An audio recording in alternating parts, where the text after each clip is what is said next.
Hey everyone, Thyworm here with a small explainer video with tips and tricks for the Domination Scarab of Apparitions. It is a new scarab, or at least it has a new effect in 3.25, and it is pretty amazing in Total Self-Found. Imagine your build requires or could use an influenced item with the influence from one of the elderslayers, so Drox, Veritania, Baran or Hazmin. Normally, you would have to run a map that is influenced by them to get those items, and those maps are pretty rare. But not anymore, because the new Domination Scarab of Apparitions is here and it is so good in SSF. The scarabs drops randomly and it drops often in my experience. This is not a hard to find scarab at all, and you really only need a few in most cases to at least get started with some crafting and your loot. Running the scarab is easy enough, I would say. What the scarab does is it adds 2 shrines to the map, next to shrines already existing. Previously, these were gloom and resonating shrines, but that is not the case anymore. Nowadays, it adds shrines that are influenced by one of the elderslayers, which means they fight with you for the duration of the shrine, which is pretty cool. Having Veritania by your side is a bonus for sure. But more than that, it means that any loot that you find, or at least most loot that you find, is now influenced, and it drops as influenced loot of the elderslayer that is currently accompanying you. This sounds difficult, but you clearly can see what's happening on the screen in this footage. Throughout the duration of this shrine, I'm going bonkers on the loot, and if you ever needed a ring or belt or amulet with influence, this is the way to get it. So much loot is dropping after all. Furthermore, these shrines behave like regular shrines, meaning that any shrine nodes on the Atlas passive tree work. You don't need a specific Atlas tree to run this scarab at all, but it surely helps if you are already using shrine nodes, so you get an additional effect next to the elderslayer from the syncretism node, and all the small nodes increasing the duration work as well. Duration here is obviously great as it is a loot multiplier.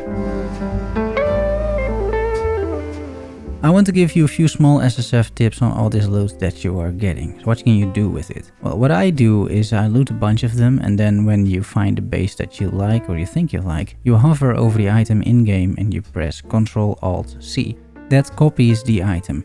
I'm doing this for a 2-stone ring influenced by Drox. It is called a Warlord influence. It's burning, you can clearly see this is not a normal item. Drox has a lot of modifiers related to fire, it all makes sense soon. After you copied the item, you go to a website called Craft of Exile, link in the description, and you click the import button, and you press Ctrl-V to paste, and you click import again. The website then imports your exact item. At the top under the base section, you see all the base mods that can roll on any ring of this type and level. Scroll down a little bit and you see the section Warlord, and this section displays the exact modifiers you can roll on this particular item, because this is an influenced item. The orange highlighted mods are currently on your item, and all the other ones can roll.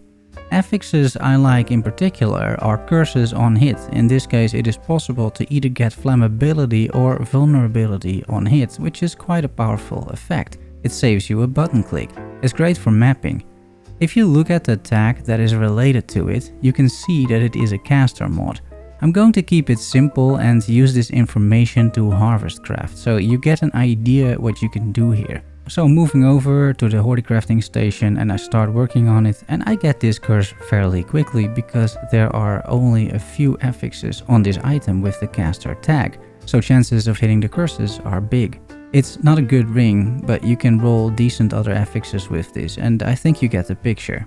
We can do one more just to hammer home this point. Imagine you play a Chaos Dot bow build like Toxic Rain. Then a quiver with Hazmin influence, also known as a Hunter influence, can be a big upgrade. We do the same thing again. Press Ctrl-Alt-C on the quiver, go to Craft of Exile, import, and scroll down to the Hunter mods to see what you can roll and what the tags are. What you can roll and what makes this item so good is that you can roll Chaos Damage over Time Multiplier, which is a multiplicative bonus to your damage. The tag for this is Chaos. There's a few others, but we go with Chaos.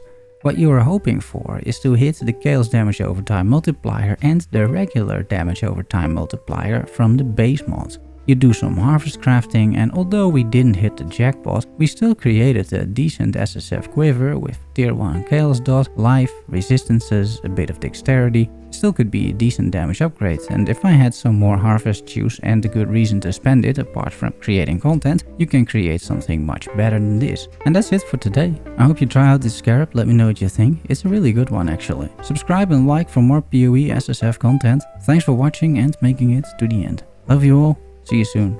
Bye bye.